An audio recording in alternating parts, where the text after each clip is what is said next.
اللہ کے نبی صلی اللہ علیہ وسلم کے زمانے میں بھینس عرب میں آئی ہو اس کا کوئی ثبوت نہیں ملتا، لیکن صحابہ کے دور میں آئی، صحابہ کے دور میں بھینس عرب میں آئی۔ اب بتائیے، صحابہ قربانی بھی کر رہے ہیں، زکوٰۃ دے رہے ہیں، بھینس بھی دیکھ رہے ہیں، سب کچھ کر رہے ہیں، لیکن اس کے باوجود کیا وجہ ہے کہ صحابہ نے بھینس میں زکوٰۃ تو نکال دیا لیکن قربانی نہیں کیا؟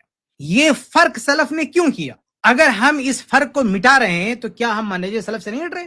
جو آدمی اس فرق کو مٹا رہا ہے وہ آج بعد کے لوگوں کی بنیاد پر وہ کہہ رہا ہے کہ نہیں، جب زکوٰۃ میں لے لیا گیا بھینس کو تو قربانی میں لے، تو سوال پیدا ہوتا ہے صحابہ نے کیوں نہیں لیا؟ قربانی میں صحابہ نے بھینس کو کیوں نہیں لیا؟ تو مسئلہ یہ ہے کہ جب صحابہ کے دور میں بھینس عرب میں آ گئی اور اتنی بڑی تعداد میں، تاریخی روایتوں میں آتا ہے کہ بعض علاقوں میں بہت بڑے پیمانے پر بھینسیں بھیجی گئی، لیکن صحابہ میں کسی ایک بھی صحابی سے بسند صحیح ثابت نہیں ہے کہ انہوں نے بھینس کی قربانی کی ہو۔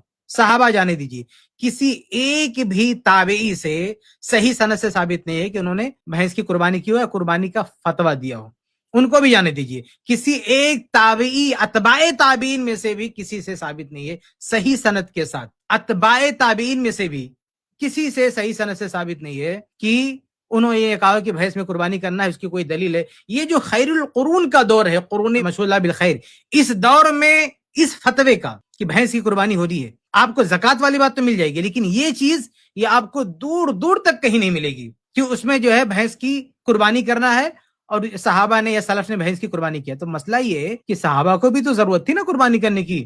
جب بھینس نے وہاں انٹری مار لیا تو صرف زکوٰۃ کا مسئلہ آئے گا، قربانی کا مسئلہ بھی آئے گا، تو قربانی پہ عمل کیوں نہیں کیا؟ تو یہ اصولی بات میں آپ کر رہا ہوں، دلیل تو جانے دیجیے۔ یہ اصول ہمارا منہج سلف پر چلنے کا جو ضابطہ ہے، یہ اصول ہم سے تقاضا کر رہا ہے کہ بھینس کی قربانی کی کوئی گنجائش نہیں ہے، اس کی کوئی گنجائش نہیں ہے۔ جتنے بھی اقوال آپ پڑھیں گے، جتنے لوگ چاہے کتابیں لکھیں چاہے تقریریں کریں، یہ سب بعد کے اقوال لا کے وہ پیش کریں گے۔ سلف کا کوئی صریح قول نہیں تھا، ایک تفسیری قول لوگ پیش کرتے ہیں، میں ڈیٹیل میں نہیں جاؤں گا، لیکن وہ بھی اپنے آپ میں صریح نہیں ہے۔ تو خلاصہ یہ ہے کہ قرآن سے نہ تو کوئی دلیل ہے، نہ حدیث سے کوئی دلیل ہے، نہ سلف سے کوئی دلیل ہے، پھر ہم اس کو کیوں مانیں گے؟ ہمارے تو منہج کے خلاف ہو گئے نا۔ یہ چیز تو ہمارے اصول کے دائرے سے باہر نکل گئی کہ جو چیز قرآن میں نہیں ہے، جو چیز حدیث میں نہیں ہے، جو چیز صحابہ کے دور میں بھینس آئی پھر بھی صحابہ نے جو ہے اس کی زکوٰۃ دیا لیکن جو ہے قربانی نہیں کیا، تو ہم کیوں کریں گے قربانی؟ تو ہمارے پاس اس کی کوئی دلیل نہیں، اس لیے ہم کہتے ہیں کہ قربانی ایک خالص عبادت ہے، اس میں اجتہاد وغیرہ نہیں چلتا ہے۔